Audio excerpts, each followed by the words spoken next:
Hi everyone, ഇന്ന് നമ്മൾ discuss ചെയ്യാൻ പോകുന്നത് മാർക്സിയൻ തിയറിയുടെ ഭാഗമായിട്ട് വരുന്ന ക്ലാസ് കോൺഷ്യസ്നെസ് എന്നുള്ള കോൺസെപ്റ്റിനെ കുറിച്ചിട്ടാണ്. ക്ലാസ് കോൺഷ്യസ്നെസ്സിനെ കുറിച്ച് ഡിസ്കസ് ചെയ്യണമെങ്കിൽ നമ്മൾ ആദ്യം മാർക്സിയൻ തിയറിയുടെ ഏറ്റവും ഫണ്ടമെൻ്റൽ ആയിട്ടുള്ള കോൺസെപ്റ്റായ ബേസ് സൂപ്പർ സ്ട്രക്ചർ എന്നുള്ള കോൺസെപ്റ്റിനെ കുറിച്ച് മനസ്സിലാക്കേണ്ടതുണ്ട്. മാർക്സ് പറയുന്നത് എല്ലാ സമൂഹങ്ങളുടെയും അടിസ്ഥാനം ബേസ് എക്കണോമിയാണ് എന്നുള്ളതാണ്. അതായത് എല്ലാ സമൂഹങ്ങൾക്കും ആ സമൂഹങ്ങൾക്ക് ആവശ്യമായിട്ടുള്ള ഗൂഡ്സ് ആൻഡ് സർവീസസ് പ്രൊഡ്യൂസ് ചെയ്യുകയും ഡിസ്ട്രിബ്യൂട്ട് ചെയ്യുകയും ചെയ്യുന്ന ഒരു സമ്പദ് വ്യവസ്ഥ ഉണ്ടാകും. ഈ സമ്പദ് വ്യവസ്ഥയാണ് സമൂഹത്തിൻ്റെ ബേസ് എന്ന് മാർക്സ് വിളിക്കുന്നത്. ഈ ബേസിൻ്റെ മുകളിലായിരിക്കും സൂപ്പർ സ്ട്രക്ചർ ഉണ്ടാവുക എന്നുള്ളതാണ് മാർക്സ് പറയുന്നത്. സൂപ്പർ സ്ട്രക്ചറിൻ്റെ ഭാഗമായിട്ട് വരുന്നത് സോഷ്യൽ ഇൻസ്റ്റിറ്റ്യൂഷൻസ് ആണ്. അതായത് പൊളിറ്റിക്കൽ സിസ്റ്റം, അതുപോലെ ലീഗൽ സിസ്റ്റം, കൾച്ചർ, റിലീജിയൻ, ഇങ്ങനെയുള്ള കാര്യങ്ങളൊക്കെ ഈ സൂപ്പർ സ്ട്രക്ചറിൻ്റെ ഭാഗമായിട്ട് വരുന്നതാണ്. ഒരു മാർക്സിസ്റ്റിനോട് സമൂഹത്തിൻ്റെ ബേസ് എന്താണെന്ന് ചോദിച്ചാൽ അവർ പറയുക എക്കണോമി എന്നുള്ളതായിരിക്കും. ഈ എക്കണോമിയോട് ഓരോ വ്യക്തിക്കും ഏത് രീതിയിലുള്ള റിലേഷനാണുള്ളത് എന്നതിൻ്റെ അടിസ്ഥാനത്തിലാണ് ഒരു വ്യക്തിയുടെ ക്ലാസ് തീരുമാനിക്കപ്പെടുന്നത്. മാർക്സ് പ്രധാനമായിട്ടും ക്യാപിറ്റലിസത്തിനെയാണ് ഫോക്കസ് ചെയ്യുന്നത് എന്ന് നമുക്കറിയാം. ക്യാപിറ്റലിസം എന്നുള്ള ഒരു എക്കണോമിക് സിസ്റ്റത്തിൽ പ്രധാനമായിട്ടും രണ്ട് ക്ലാസ്സുകളാണ് ഉള്ളത് എന്ന് മാർക്സ് പറയുന്നു. ഒന്ന് ബൂർഷ്വാസി, പിന്നെ ഒന്ന് പ്രോളിറ്റേറിയറ്റ്. ബൂർഷ്വാസി എന്ന് പറയുമ്പോൾ ഈ ക്യാപിറ്റലിസ്റ്റ് പ്രൊഡക്ഷൻ സിസ്റ്റം ഓൺ ചെയ്യുന്ന മുതലാളിമാരായിട്ടുള്ള ആളുകളാണ്. അതിൽ സ്വന്തം ലേബർ സെല്ല് ചെയ്തുകൊണ്ട് ജീവിക്കുന്ന ആളുകളാണ് വർക്കേഴ്സ്. ഇങ്ങനെ രണ്ട് ക്ലാസ്സാണ് ക്യാപിറ്റലിസ്റ്റ് സിസ്റ്റത്തിൽ ഉള്ളത് എന്നതാണ് മാർക്സ് പറയുന്നത്. ഇങ്ങനെ ഈ രണ്ട് ക്ലാസ്സുകളിൽ വർക്കേഴ്സ് ആയിട്ടുള്ള ആളുകൾക്ക് അതുപോലെ ബൂർഷ്വാസികൾക്ക് അവരവരുടെ ക്ലാസ്സിനെ കുറിച്ച് ഒരു ബോധമുണ്ടാവുക എന്നുള്ളതാണ് ക്ലാസ് കോൺഷ്യസ്നെസ് എന്നതുകൊണ്ട് ഉദ്ദേശിക്കുന്നത്. ഇതിൽ വർക്കേഴ്സിൻ്റെ സൈഡിൽ നിന്നുകൊണ്ടാണ് മാർക്സിയൻ തിയറി പ്രധാനമായിട്ടും സംസാരിക്കുന്നത്. വർക്കേഴ്സിന് വേണ്ടി വാദിക്കുന്ന ഒരു ഫിലോസഫിയാണ് മാർക്സിസം, കമ്മ്യൂണിസം എന്ന് നമുക്ക് പറയാൻ സാധിക്കും. എങ്ങനെയായിരിക്കും ഈ വർക്കേഴ്സിന് അവരുടെ ക്ലാസ്സിനെ കുറിച്ച്, അവരുടെ എക്കണോമിക് പൊസിഷനെ കുറിച്ച് കൃത്യമായിട്ടുള്ളൊരു ബോധമുണ്ടാകുന്നത്? അതിന് മാർക്സ് പറയുന്ന ഒരു കാരണം എലിനേഷൻ എന്നുള്ളതാണ്. അതായത് ക്യാപിറ്റലിസ്റ്റ് സിസ്റ്റത്തിൽ വർക്കേഴ്സ് ആയിട്ടുള്ള ആളുകൾ പല രീതിയിലുള്ള ഡിസ്ക്രിമിനേഷനും എക്സ്പ്ലോയിറ്റേഷനും എലിനേഷനും ഫേസ് ചെയ്യുന്നു. അതുകൊണ്ടാണ് അവർക്ക് അവരുടെ ക്ലാസ് പൊസിഷനെ കുറിച്ച് കൃത്യമായിട്ടുള്ളൊരു അവെയർനെസ്, ഒരു കോൺഷ്യസ്നെസ് ഉണ്ടാകുന്നത്. 4 രീതിയിലുള്ള എലിനേഷനെ കുറിച്ച് അദ്ദേഹം പറയുന്നുണ്ട്. ഒന്നാമത്തേത് എലിനേഷൻ ഫ്രം പ്രൊഡക്റ്റ്. ആളുകൾ പ്രൊഡക്ഷൻ സിസ്റ്റത്തിൻ്റെ ഭാഗമായിട്ട് വർക്ക് ചെയ്യുമ്പോൾ അവരുണ്ടാക്കുന്ന പ്രൊഡക്റ്റും അവരും തമ്മിൽ വലിയ രീതിയിലുള്ള ഒരു എലിനേഷൻ സംഭവിക്കുന്നു, ഒരു ഡിസ്കണക്ട് സംഭവിക്കുന്നു. അതാണ് ക്യാപിറ്റലിസത്തിൻ്റെ ഒരു പ്രത്യേകത. അതുപോലെ എലിനേഷൻ ഫ്രം പ്രൊഡക്ഷൻ പ്രോസസ്സിൽ നിന്ന് തന്നെ ഒരു എലിനേഷൻ വർക്കേഴ്സ് ഫേസ് ചെയ്യുന്നുണ്ട്. അതുപോലെ എലിനേഷൻ ഫ്രം ഫെല്ലോ വർക്കേഴ്സിൻ്റെ ഇടയിൽ തന്നെ ഒരു ഡിസ്കണക്റ്റ് ഉണ്ടാകുന്നു. അതുപോലെ എലിനേഷൻ ഫ്രം ദംസെൽസ്. ക്യാപിറ്റലിസ്റ്റ് സിസ്റ്റത്തിൻ്റെ ഭാഗമായിട്ട് പ്രവർത്തിക്കുമ്പോൾ അവരുടെ ഒറിജിനാലിറ്റി നഷ്ടപ്പെടുകയും സെൽഫ് വർത്ത് നഷ്ടപ്പെടുകയും വളരെ മെക്കാനിക്കലായിട്ടുള്ള രീതിയിൽ അവരുടെ ജീവിതം മാറുകയും അവർക്ക് അവരുടെ സ്വത്വത്തിനോട് തന്നെ ഒരു ഡിസ്കണക്റ്റ് ഉണ്ടാവുകയും ചെയ്യുന്നു. ഇങ്ങനെ 4 രീതിയിലുള്ള എലിനേഷൻ വർക്കേഴ്സ് ആയിട്ടുള്ള ആളുകൾ ഫേസ് ചെയ്യുന്നു.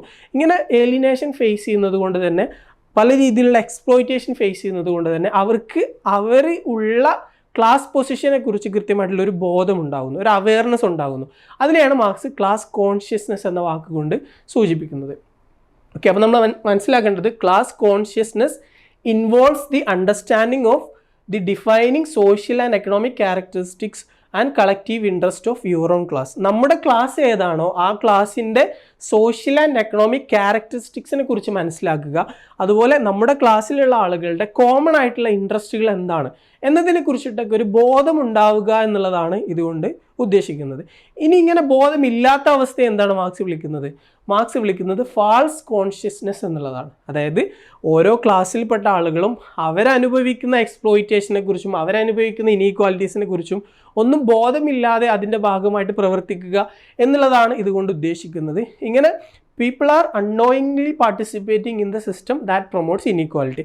അവർക്കെതിരെ എക്സ്പ്ലോയിറ്റേഷനും ഡിസ്ക്രിമിനേഷനും ഒക്കെ പ്രൊമോട്ട് ചെയ്യുന്ന ഒരു സിസ്റ്റത്തിൻ്റെ ഭാഗമായിട്ട് അവർ പ്രവർത്തിക്കുന്നു. പക്ഷെ അവർ ഏതൊക്കെ രീതിയിലുള്ള ഇനീക്വാലിറ്റീസാണ് ഫേസ് ചെയ്യുന്നത് എന്നതിനെക്കുറിച്ച് അവർക്ക് ബോധമില്ല, അവരതിനെക്കുറിച്ച് അവെയർ അല്ല എന്നുള്ളതാണ് മാർക്സ് ഇവിടെ ഉദ്ദേശിക്കുന്നത്. ഇങ്ങനെ ആളുകളുടെ മനസ്സിൽ ഒരു ഫാൾസ് കോൺഷ്യസ്നെസ് ക്രിയേറ്റ് ചെയ്യുന്നത് പല രീതിയിലുള്ള ഐഡിയോളജീസാണ്. അതിൽ റിലീജിയനെ അടക്കം മാർക്സ് വിമർശിക്കുന്നുണ്ട്. ഇങ്ങനെ പല രീതിയിലുള്ള വിശ്വാസങ്ങളും ഐഡിയോളജീസും കാരണം ആളുകൾ അവരുടെ അവർ ഫേസ് ചെയ്യേണ്ടി വരുന്ന എക്കണോമിക് ആയിട്ടുള്ള എക്സ്പ്ലോയിറ്റേഷൻ മനസ്സിലാക്കാതെ പോകുന്നു എന്നുള്ളതാണ് ഈ ഫാൾസ് കോൺഷ്യസ്നെസ് എന്നുള്ള കോൺസെപ്റ്റ് കൊണ്ട് ഉദ്ദേശിക്കുന്നത്. അങ്ങനെ മനസ്സിലാക്കുന്ന അവസ്ഥയാണ് ക്ലാസ് കോൺഷ്യസ്നെസ് എന്നതുകൊണ്ട് സൂചിപ്പിക്കുന്നത്.